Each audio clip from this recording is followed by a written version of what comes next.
Yo, what is up, everybody? I have some special freaking news today before we get started. Let me go on IG live real quick.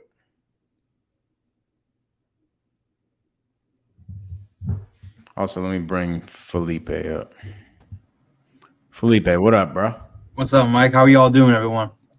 Freaking amazing, dog. We're gonna wait for some people on IG to hop in here Shmo. because I got some bombs to drop on people. Got it. Well, I got before you say all that, I just want to say I was watching your podcast on the Sandler the sales training, mm-hmm. and I gotta say that video that a whole video super well made and full of value, like crazy full of like if I had that in the very beginning, it would have completely changed how I started. Felipe was like, "What the heck? Why didn't you make this for me in the beginning, dog?" I'm just honestly, I'm literally if Harvey's in here or someone like literally just take that video and send it to any one of your acquisitions guys or literally anyone because that is like a great foundation to start off. Bro, that video is next level. Like literally next Yeah. level. Felipe is talking about a sales training that me and Daryl did over the weekend. It's like next level. It's we got a ton of feedback from it already. Like literally, I had people that I've never talked to contact me about it Mhm. because it was a next level video. But thank you, bro. You're welcome. Um, special news. So Instagram, YouTube, Facebook, special freaking news. For those of you who don't know me from before, I used to be Mike the barber. I was not Mike the real estate investor, right? I was just Mike the barber. I was full-time cutting hair. It was amazing. I loved my clients. I loved cutting hair. But then I got into the real estate game and I fell even more in love with real estate and I cheated on the barber game. And my barber game kind of got put to the back burner a little bit. So um, I was thinking about it the other day as we're scaling out, and I had a conversation with Felipe and the team earlier of how much I appreciate them and how hard they've been working. It's been it's been crazy. Like it's so crazy to see how everything is unfolding and you guys truly buying into the vision and taking ownership in this stuff. Like it's the next level. But it has lifted me out of the business a little bit and I'm not doing all the things that I was doing before. So now I have some free time in my hands.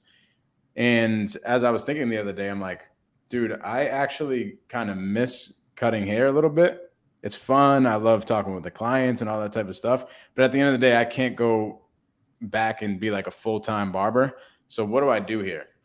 So I thought of a freaking genius idea. I'm like, why don't I essentially coach people on how to get their first deal, how to run a business, how to scale out of a wholesale business, and how to do creative finance, everything.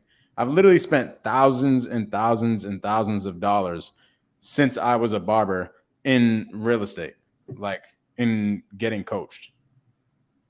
I've done a bunch of deals. Like I know my stuff. So I can't really go full deep back into the barber game because I'm married to this real estate game now, but I do want to give people value. So, what I'm going to do is I will be having clients come to my office. I have a little studio in my office where I have a barber chair. And essentially, I don't know if you guys ever seen you ever seen the show with LeBron, The Shop, I think. I haven't. Essentially, it's like him and whoever he brings on. I think Drake was on one of them. I think Obama was on one of them. But it's him and a few other guys just sitting there chopping it up in the barbershop, getting a haircut. Literally, that's what I want to do. I want to bring people in and essentially get mentored by me as they're getting haircuts. Now, with that being said, there's only going to be limited space, right? Like I at the end of the day, I still am operating a full-fledged wholesale business. Yes, I have uplifted a little bit and Felipe is crushing stuff and getting deals done and doing all these things. But at the end of the day, I'm still running a business and I'm building a brand and I'm doing all these things. So I still am busy, but I do have time to dedicate to that now. So I want to start time blocking some time to help people out get in this game and be the mentor that to people that I wish I had in the beginning. So like Felipe, not like tell me, since you reached out to me on Facebook, probably like 4 months ago or something like that, what has happened like just in your life in general with real estate and stuff? Yeah, so prior to that 4 to 5 months, I was lost. I was trying to do everything by myself. Couldn't really figure it out. Wasn't sure if I was losing money or investing the money, and like was kind of just needed some guidance. My family doesn't really know much about real estate either, so I couldn't really go to them.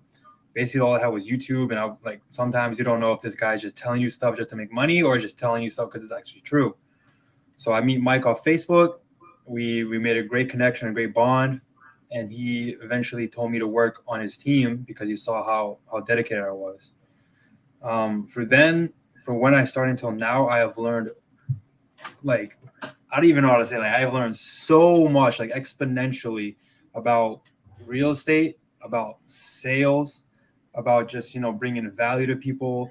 I'm starting to teach like our VAs now, like I'm teaching someone now. Like I got to the point that I didn't know what I was doing, to the point that now I know what to tell them and know how to guide them to certain avenues. Like I have learned he put me in a position that I'm basically like I'm confident and I know what I'm doing now, and I like see the end of the tunnel, and I see the goals coming to me. Like they get closer and closer and closer until like they're basically reachable already. It's so good. Like to see your growth, what you have done in such a short time frame it's unbelievable. It really is. And you have done such a good job, bro, of just staying consistent and not having any doubt in yourself and just being like, dude, I'm just gonna keep learning, I'm gonna keep stacking skills. But could you imagine every time you went to the barbershop, you were getting some game? That'd be next level. That can be a whole business of itself. Like shit, Felipe's got to get a haircut regardless. He's gonna go pay the barber. Yeah. Yeah, honestly, that's a whole business of itself right there. Just like consultation while getting a haircut and everything. Yeah, that's crazy. Bro, that's what I want to do. And I'm not even bullshitting. Like literally, I put it out on Instagram and Facebook probably a couple hours ago. I'm already getting bookings. I swear to God. So what's going to happen is I'm treating these people as if they're my clients / mentees. So that I only have a certain amount of time, right? Like somebody that keeps coming back to me, just like they would as a barber client, those are the people that get prioritized. So once I'm like fully booked with clients, there's going to be a point where I can't take on any more new people. Right. And I'm going to essentially create like a community of clientele who are just freaking getting deals done and learning this game and doing the things that I wish I had done before I got into the game and taking the action steps and stuff. Because there's so many things to learn when you're getting started that I wish I knew in the beginning. I wish I wish my freaking barber was a real estate investor, right? All right. But anyways, I'm super super excited about it. So excited. What do you got today, dog? Actually, before you go, Yep. I'm gonna put this down here. If you guys are listening right now, and you guys are in the Brockton area, and you would like to become one of my clients / mentees, shoot me a DM at the Mike Gomes on Instagram, and let's book an appointment. So what I'm doing at the moment, I'm keeping my schedule pretty free, just to see where everything comes in. So my schedule is pretty free at the moment. So if you shoot me a DM on there, just shoot me a time and a date when you need an appointment, and boom, you are now becoming one of my clients. And as we move forward, it's going to be a thing where you can just click on a calendar and schedule an appointment. And that's essentially what it's going to be. Before we get there, obviously, we got to see exactly how many people are going to want to do this, how many people I'm going to even be able to take on. I just got to get a pulse on that. But I'm keeping everything free right now, as far as scheduling goes. So my schedule is fairly flexible with this.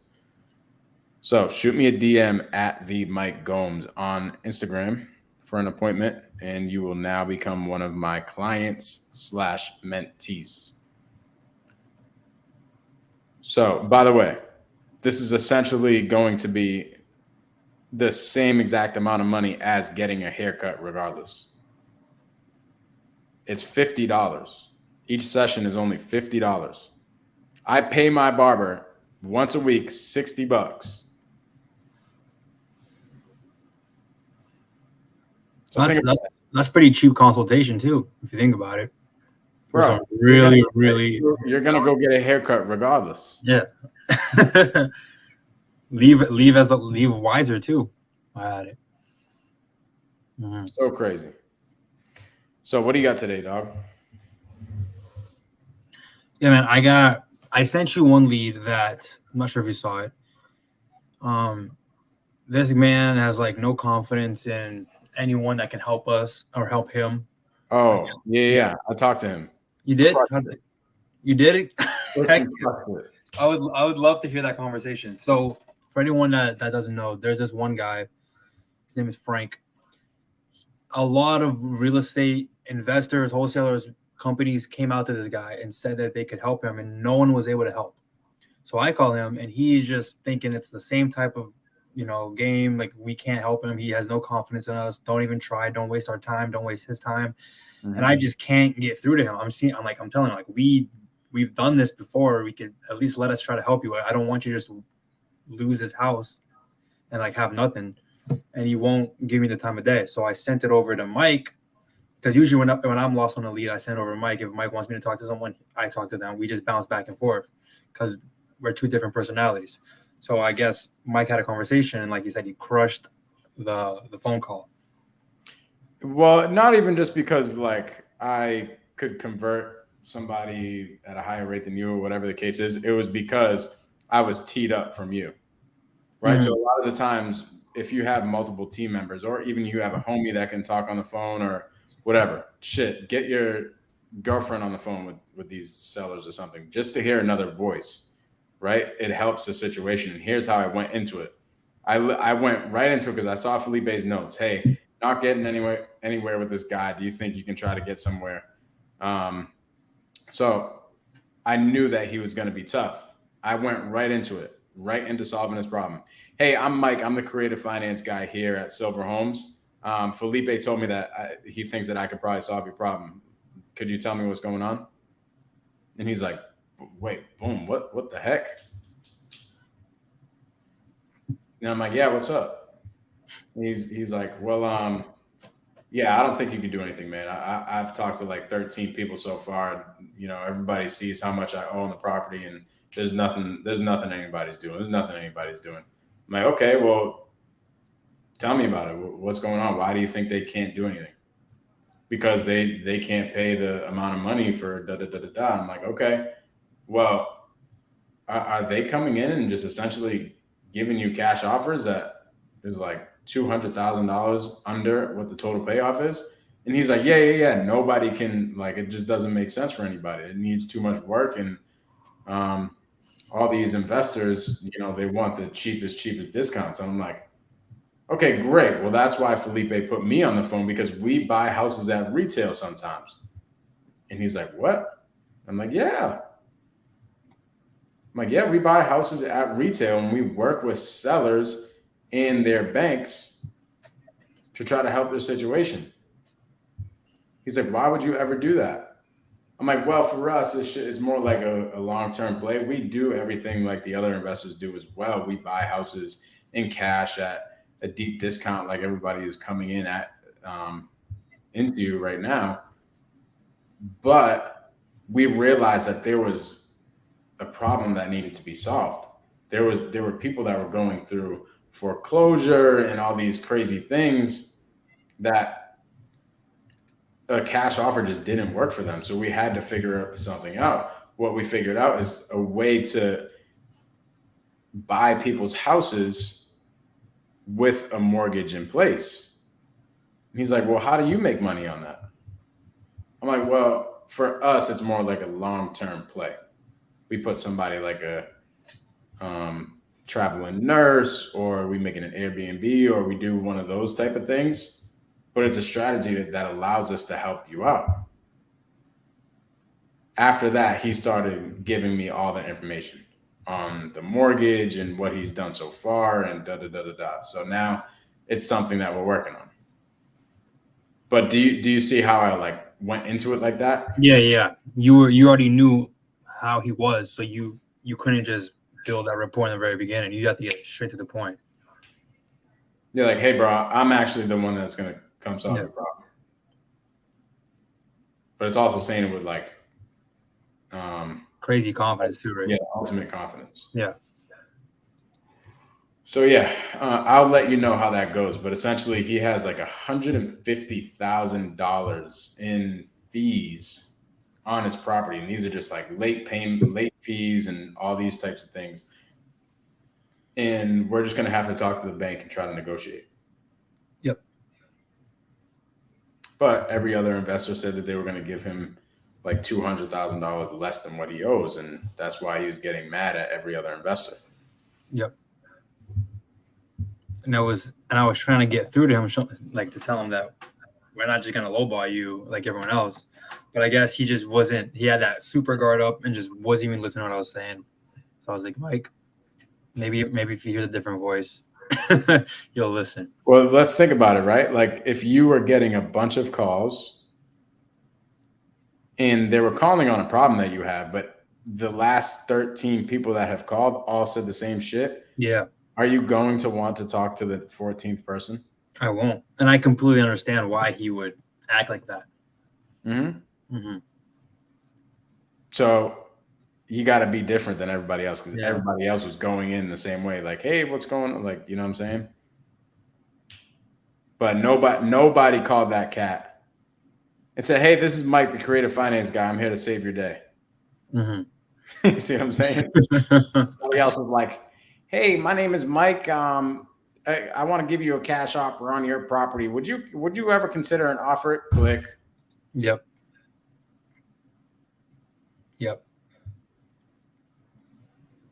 So, yeah, dude, I'll let you know how that one goes. I got to update the notes on that. Mm-hmm. Cool, brother. Bro. So that one's done. Heck yeah. Okay, this guy right here. I remember we talked about this one lead. The guy that's kind of like an ostrich in his head in the sand, and you talked about an ovation at 198. Okay. You remember that? Sound familiar? But he's gonna see if his tenants would buy the house first. Where is it? New Bedford. Oh yeah. What happened? So last time I talked to him, he said he wants to know what our price is again, because I told him that our price is gonna go down, right? Mm-hmm. Before, and then he just doesn't know where we will be at, and he's still trying to figure out if the tenants is gonna buy the house. Apparently, if we offered him 198, he's only gonna walk away with $5,000, which he said isn't attractive. But he wants to know where we'll be at now. I'm assuming he thinks our offer already went down. And I don't know what your plans were with the numbers, because I remember you said you wanted to go down more to feel more comfortable. Yeah, can you push it over to me? I want to underwrite it a little bit more. Okay. Because now it's probably been like 2 months. There's probably been some comps since then. We'll have a better understanding of what we'd have to do. Plus, I got to go back and look at all the pictures and stuff. But yeah, push it over to me. I'll underwrite it, and I'll give you an idea of where we have to be as far as a novation number, and you can try to get it locked up at that number. Okay, that's been pushed. But yeah, that guy, he knows, like, I instilled in him, like, yo, that was yesterday's price, man. Like, if you want to go forward, you got to let me know ASAP. Yesterday's price is not today's price. See what I'm saying? Yesterday's price is not today's price. That's it. Mm. You want to mess around? That one was Tess. I don't need your deal, dog.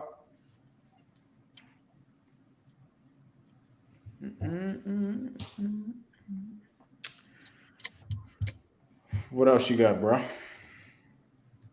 Kind of filtering out right now to see which one's good. There's this one lady that texted me, and she said, so I was trying to get more information on the property and everything, and then we settled that she's gonna send me some pictures on my personal phone, and then she texts me and she says that she's not gonna send pictures because her realtor friend said it's not a good idea. What was that? Because she has a husband? Yeah, most likely. But yeah, she said her realtor friend said it's not a good idea to send pictures out, which makes no sense. I don't know what harm is going to send out. Like when someone's going to buy the freaking house, we're going to go see it either way, whether it's virtual or in person. Okay. So what's going on with it? So I'm thinking, let me open it up. I'm thinking Novation might be the way to go because her price is a little high. And okay, let's think about this, bro. All these Novation deals, they have to be Novation deals for a specific reason. Like not just because the seller just wants a number, right? Like I was talking to a wholesaler today who brought me a lead. And he's like, hey, man, I think this is a good Novation agreement. I'm like, why? It's like, well, the seller just wants too much. I'm like, okay, well, let's think about it. Why does the seller want too much? And he's like, oh, well, I don't know. That's just what they think the property is worth. I'm like, okay, well, what did the seller say when you brought them down to earth of what their property actually is worth after you put the work into it and after you sell it on the market with real estate commissions and da-da-da-da-da? And he's like, oh, dang, I didn't even do that. I'm like, okay, so think about it. You're just going to let somebody name a price because it's a price that they made up in their head? He's like, yeah, man, well, I guess you're right. So from what you were talking about earlier with the Sandler training that we did last weekend, we went over the budget bucket. That bucket is super important. That's got me like 2 deals in the past like 2 weeks. That bucket alone. And it's really running through the numbers with a seller. Like, hey, why do you need all this money? Where is this money going? What is the number net in your pocket that you need? And work out the numbers. Like literally in an appointment, I had my whiteboard, my iPad, and I'm breaking down the numbers to her. Like, yes, so this is what you're going to net in your pocket. Why are we not doing this deal? Okay. So it's working the numbers out with them because a lot of the times we hear a number that's under retail and you're like, hey, this might be a good Novation agreement. And then we shoot ourselves in the foot and we're not really like working the numbers with them. Does that make sense? Yeah, that makes sense. It's almost like using a Novation agreement as a crutch. Got it. A lot of dude, cash all day. Cash is king. Mm-hmm. Yeah, because sometimes it's in that gray area where it's still too high to be cash, but it's still low enough to you could possibly negotiate down to an Novation. So that's when I kind of think, well, there's no way I'm going to get the seller down another $100K to do a cash deal, but I could potentially get them down $30K to do a Novation. What do they need the money for? Just rough numbers. What was that? Cash Money Mike said fake equity versus real equity. I like that. It's something that they made up in their mind that they think that they got. They don't really got the shit. But essentially, what do they need the money for? A new home. Okay, so they need a down payment on a house? Yeah. So this lady like doesn't want to use a realtor, doesn't want to go through the hassle, doesn't really have much of a timeline, but would entertain us because we're super flexible with our timeline and with like the as is. She can just leave the stuff she doesn't want. but her price is still a little high. So, not sure what would be at. But why? Why what? Why is the price high? Dude, let's work out the numbers. What's ARV? Okay, ARV is around 500. Okay, ARV is 500. What's her asking price? 460 now. It used to be lower, but it went up. 460. Yeah. And what do you think you can get her locked up at? Well, in the notes, I think you got her down to 410. So I was going to try to get her down again.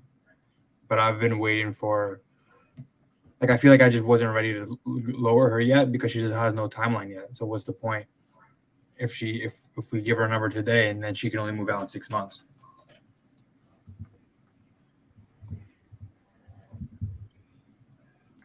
And she absolutely needs the money up front?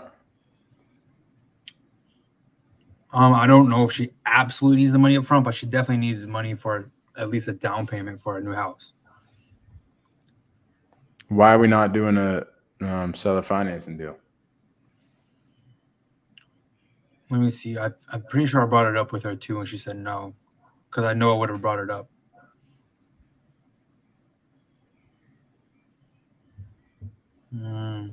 Because, bro, at 460 for a novation agreement is not even worth it. Think about it. I know 460 isn't a deal at all. But even at 410, bro, what needs to be done to the house? That's what I'm trying to figure out because she's telling me all this stuff, but then she's saying like it's not too much work, but it really depends on what you need to do, like what level of rehab you're trying to do. So at a 500 ARV, these houses that are like 500 and above, probably more like even 400 and above right now, are taking longer to sell, and they're harder to sell because all these buyers that are in the buyer pool from 400 and up are now being kicked down to like the 300 and up mark, 300 to 400. So there's a big buyer pool for the 300 to 400 mark, but once you start going north of that, it's tough to get rid of these things, you know? Okay. So with that being said, especially if her number's at 460 right now, it's like, okay, just list this thing with a freaking realtor. Like, why? Because you don't want to deal with showings and all this stuff. Okay, then give me the deal on seller finance. Okay. Yeah, I'll pitch it to her. I'm honestly can't remember if I pitched it or not because I didn't put in the notes. But yeah, I'll give her a call for that. Let me see. At the end of the day, a realtor is gonna get her that number. We're not gonna get her that number. Yep. Unless she's willing to seller finance us the deal.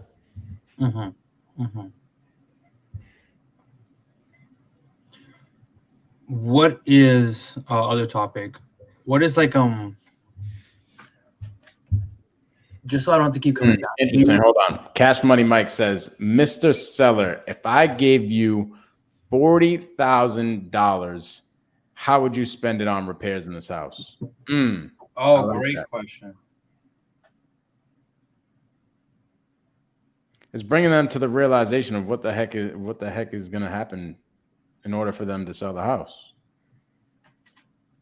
Like, dude, you have to do that because other than that, they're just going to sit there and 460 with their arms crossed. Okay. How are you going to get that?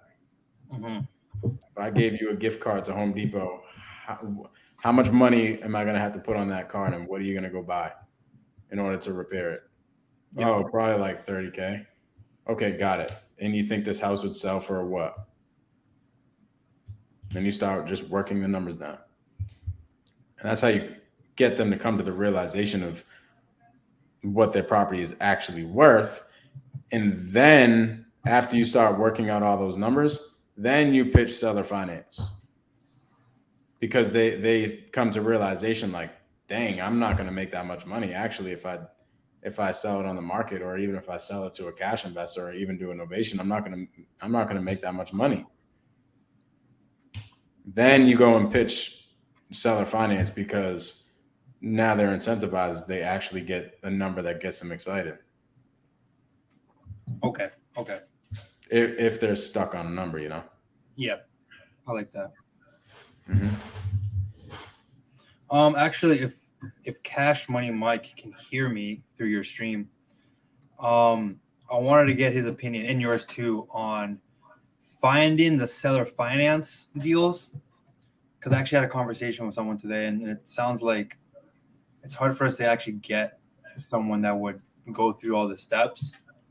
And I want to know, is it a type of list that we're pulling, or is it just the acquisitions just not closing the seller finance? So I wanted to know more about that. So I wouldn't say it's the list. It's definitely on the acquisitions person. Everything is. I said it in the sales training the other day. Mm-hmm. Everything is revolved around sales. Nothing gets done in this world without sales. You need a salesperson. So it is the salesperson that gets somebody to sign off on a seller financing deal.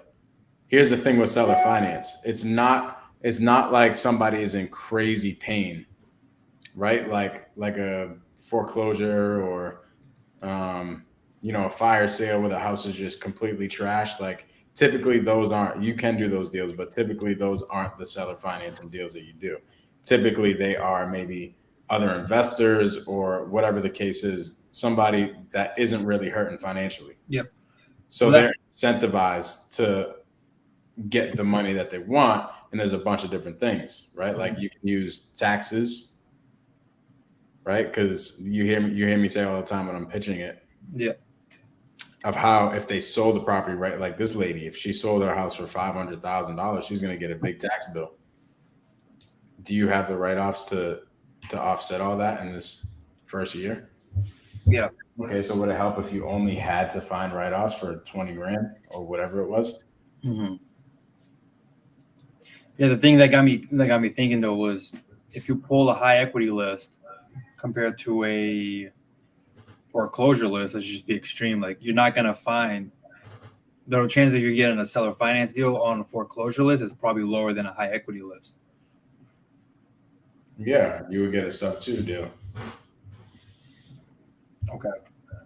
Foreclosures are usually sub 2 deals. Like that deal that I was talking about earlier will be a sub 2 deal.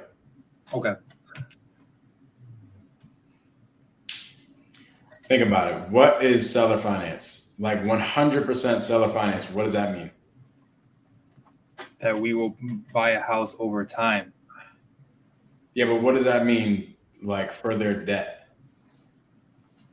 If we buy a house on 100% seller finance, what does that mean the seller has for debt? Does he have any debt? No. Yeah, he doesn't have any. He doesn't have any. So that's 100% seller finance. But what if they have a mortgage? Okay. So that's when you do a sub 2. Right. You have to buy, you can't buy a house because here's what happens when Chase Bank or something gives somebody a mortgage, they go in something what we call first position. Nobody can ever transfer the deed or anything like that without taking care of them. See what I mean? Unless obviously the mortgage is paid, and that's what sub 2 is. But they're in first position. Okay. Now, what about in terms of comparing a sub 2 to a wraparound mortgage? Isn't it somewhat of the same thing, but there's minor differences? A wraparound is just wrapping terms around whatever debt there is, or whatever note is created. And it could be a mortgage or it could be anything. Yeah. Okay. There's terms. All a wrap is essentially creating bigger terms over terms that are already in place. Okay. Gotcha. So those terms that are already in place could be a mortgage that's currently in place. It could be a seller financing note that's already in place, whatever. But you just wrap bigger terms around terms that are already in place. Okay. Make sense? Yeah, that makes sense. So there's no specific thing. It could be literally anything. Yeah, but anyways, it's not the list. It's at the end of the day, nothing is the list. It's the salesperson figuring out all the information on the seller and figuring out what the best case is for the seller. And I'm looking at this deal right now, like, yeah, I mean, no, we're not doing a novation at 460. And she absolutely doesn't want to go on the market. All right, her option is seller finance. Mm-hmm. But you have to pull all that information out to know. Because if you pull a high equity list or something like that, there's going to be stuff in there. There's going to be foreclosures in there. There's going to be tax delinquent people in there. There's going to be everybody in there. So it's your job to pull out that information. So we don't look at a specific list. Like we don't pull a foreclosure list. In all, like just hammer it as a sub 2. Why? Because there's cash deals in a foreclosure list. Yeah. There's novation deals. There's hybrid deals. There's all the types of deals. But how do you figure that out? You got to go have the conversation and pull out the information that you need. Okay. Cool. What else you got, bro? Damn, man, that was about it. I mean, Smokes, you answered too many. You answered all my questions. It's hard to get more questions. IG, if you are watching, I just released some news that I will be doing. It's essentially kind of like a mentorship program where I am a barber, right? Like I used to cut hair. So I will be bringing people into my office where I have a barber chair and all my tools and everything like that. You will be able to come into my office, be one of my clients, and also get coached up from me in real estate. So we're getting people their first deals. We're doing all the things real estate and giving people haircuts at the same time. So literally it's like going to a barbershop and getting coached at the same time. Super crazy. But as I was telling Felipe earlier, there's only going to be a certain amount of people that are going to be able to be my clients, right? Like I am uplifting out of my business a little bit, but at the end of the day, I'm still operating a full-time business. So my time is sort of limited. So I want to bring in clients that essentially are going to come back, get coached, go take action and all that stuff. But it's only going to be a certain amount of clients that end up. I'm leaving it fairly free at the moment. Like as far as scheduling goes, shoot me a DM. We'll set up an appointment for you to come to the office and do all the things. But there's going to be a point where I have so many clients that I'm going to have to close the doors. And I literally have already I posted something 2 hours ago and I already have people booking appointments. So that time slot is like, I'm only going to be able to book so many clients. And once I'm booked up with so many clients every single week, the door is closed and I'm just pouring value into those clients that I have. Like there's only going to be a certain amount of clients. Then the door's closed. Sir. But yeah, bro, good stuff today. Let's keep hammering. We're on the way of selling that deal that you got under contract last week. This should be a good one. We ran it by some people and it's looking like a good one, bro. So that one's going to be locked up probably within the next week or so with a buyer, and we close on it at the end of the month. You talking about the multifamily? Yeah, the Cumberland deal. Oh, okay, that one. Mm-hmm. That was quick. It was a good deal, bro. Sure. But yeah, let me answer this. Sure. What up, babe? You are on YouTube Live.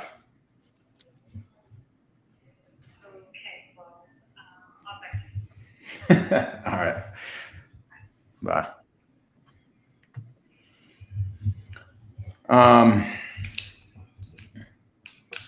So that one's already good to go. Mm-hmm. Cool. What else is going on? Man, actually, that deal taught me a lot. Taught me about the power of consistency in a lead because if anyone wasn't watching, the day I locked that up, 10 minutes go by, and the seller said that another wholesaler called and offered her more money, but she couldn't sell it because she already signed a contract. Literally 2 hours later. Yeah. So what does that mean? That means that I did a good job and I followed up. I actually called her twice in one day. I called in the morning, had a conversation, and then locked it up in the afternoon. So yeah, man, like there's people out there, there's competition out there. I mean, like it doesn't matter how much competition, there's always enough deals to be made. You know, I was thinking, bro. I was thinking somebody was watching the live and then called. It could be. We had people watching that live. Or I love it. But guess people what? out there, they're like, I saw you on live. Let me lock it up. Yeah, dog. But yeah, it's just out there. Like there's enough deals for everyone, but you can't just let it slip. Yeah, bro. It's so important to just keep following up with people. Like that lead that you got under contract last week was in our pipeline like 3 or 4 months ago. And we just been following up. And then Felipe just happened to call her at the right freaking time. Mm-hmm. But that goes to show where like we got to follow up with these people more often. Like that almost fell through the cracks. Oh, I got a question, man. So the Stoughton lead, right? Called them today. They're kind of dragging their feet again, and they don't have an answer. They don't know when they're going to close, when they're going to make a decision. Mm-hmm. They wanted me to call them next week. It sounds like they're lost. They don't know when to make a decision. So I don't know what my follow-up game should be. If I should still keep calling them every day, or might be too aggressive, or should I call them every week again? They said they're gonna have like a big family meeting about the house with the kids and everything, and see what they're gonna do. Pull away, bro. Okay. Like, or what? Get creative with it. Give me some options of. Well, the pull away is it's very powerful. Used correctly. What do you think you should do? I just want to call them in a few days. To say what? So they're gonna have their little family meeting about whatever, and then I'm gonna just see what their thoughts are with that, and then I'm really trying to get them to meet us in person so we could lock it up, because it sounds like through the phone we're not really getting anywhere anymore. Okay. And that's where I'm at. I mean, I know they have an offer that's higher than us by 2,000, but I mean that's also another question. Like, are we gonna go up another $5,000? Are we gonna just match the 2,000, match the number that they have?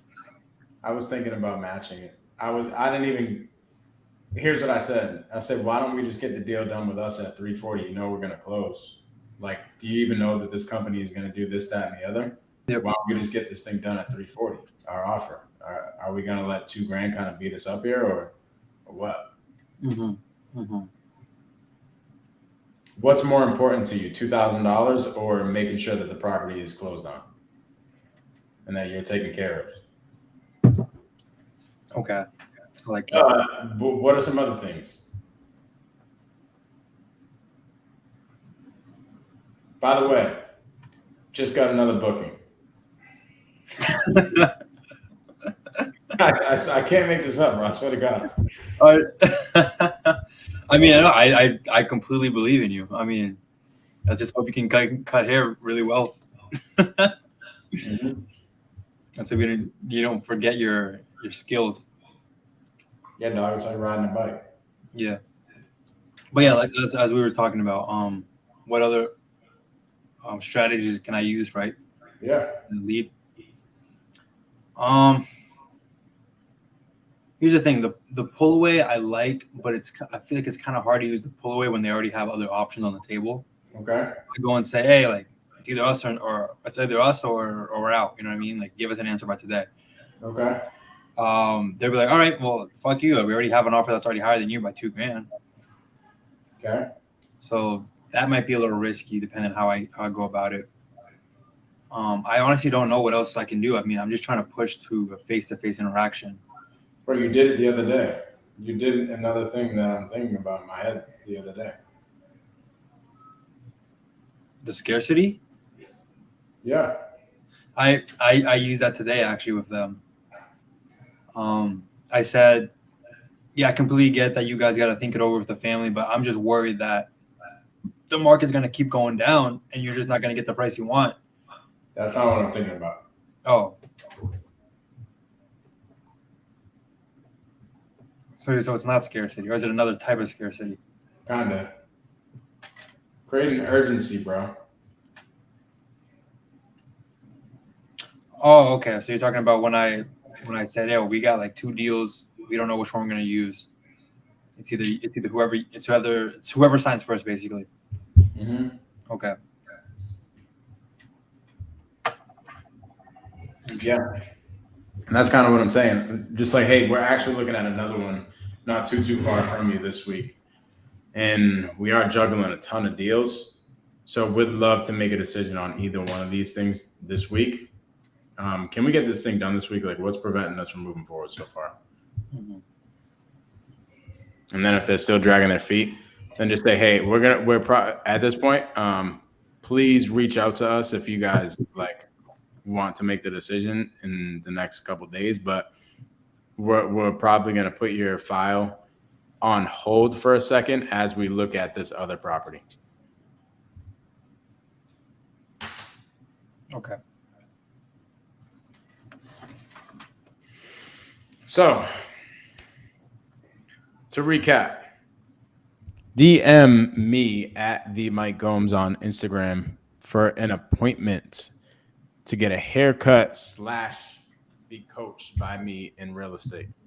Let's get you your first deal if you have not done a deal, or let's get you consistently getting deals if you're not consistently getting deals, or let's just freaking chop it up and do deals together and freaking just crush life together. Very limited. And literally, as I'm sitting here, I have texts coming in saying that they're booking. I'm not kidding. Are you planning on recording these barbershop interactions as well? Yeah.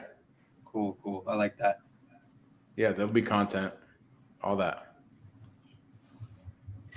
It'll be amazing. So, anyways, DM me at the Mike Gomes for an appointment. You can come right up to my office.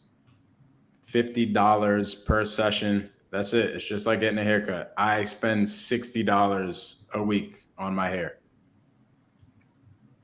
And I don't get mentored.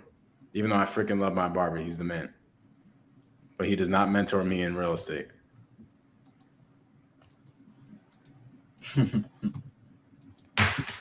How's Freetown going?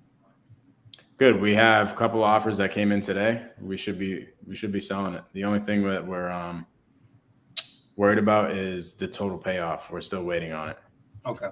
So we just got authorization to go get the total payoff either today or it's coming in tomorrow. But anyways, then we'll figure that out because the seller did say that he had some liens that he had to take care of. Okay. So we got to see what that looks like. But other than that, we'll be able to sell it for sure. We have it locked up at a good number. So, and the offers that have come in are already over our contract price. So we'll be able to sell it for sure. We just don't know exactly what the total payoff looks like. That's why it's important. If you guys are listening, it's so important that once you get a property under contract, you go and run title. I wasn't doing it in the beginning, and we ended up, getting properties like almost to the finish line, and we found out that the seller owed way over our contract price. Like the seller just neglected that he owed way more money than we were going to give him. Right? That happened. So it's important that you run title and holy crap. Another reason we're doing a novation deal, right? And we were going to just take it down sub 2. In order to do that, we're going to have to raise like $75,000 in private money. So we're going to take it down sub 2, close on it, get the seller out of there, and then relist the property. Essentially do a sub-tail, like a wholesale, but it's a sub 2 wholesale. That's what we were going to do. Now, we realized that we didn't run title yet. and we're like, hey, we don't know what's on the property. We don't know if there's any other liens on the property. This guy's going through foreclosure. Like, we have no idea. So we're not going to put our private money lenders in a situation where they would end up being like, hey, what the heck? Where they would end up being in a situation where they wouldn't be paid off. Because essentially, if title isn't clear, they send over the $75,000 to catch up the arrears, and then we find out that there's another $100,000 lien or whatever the case is, and it's going to mess up the whole deal. The private money lender would never be paid off. That money would just go to the bank, and then the house would get probably foreclosed on. So another reason why we want to run title is to figure out those type of things. So for that one that we're talking about in Brockton that we're doing innovation on, ended up resulting in like another $75,000 lien, which kills our deal. Now we have to figure out if we can get this lien attached to his personal name rather than the house, or if he claims that he has already taken care of it, and I don't know. But this is why we run title and do all that. Yep. I didn't used to do it in the beginning, but now on every single deal, immediately we go run title. It costs us like $200 or something like that. Well, that's weird. So you don't have to run title to assign a contract? No, not necessarily. Okay. So the buyer, let's say, for example, you don't run title, right? But the buyer, you already assigned the contract, everything's good to go. The cash buyer has to run title. Yeah. Okay. And if he finds out that whatever, something clouds the title, cash buyer can still back out. Okay. And then leaves you kind of stranded. Well, nobody will close on it if title doesn't clear. Okay. Like, not a retail buyer, nobody. Unless it. title's clear, you can't close on it, because the attorneys or a title company, depending on what state you're in, they will not allow a deed to be transferred if title is not clear, because if they do allow that and something comes up 10 years later, they can get sued. Yep. Well, why do you do it, and why don't you just let the cash buyer do it? Well, typically what happens is our cash buyers use our attorney and cover all the closing costs. It's part of the closing costs. Oh, okay. Yeah. You see what I mean? Yeah. No, okay. But there are cases where buyers, like I have one in CT right now, where the buyer just wants to use his attorney and is what it is. But what's happening on that deal is the buyer's attorney is willing to inherit our title report. Okay.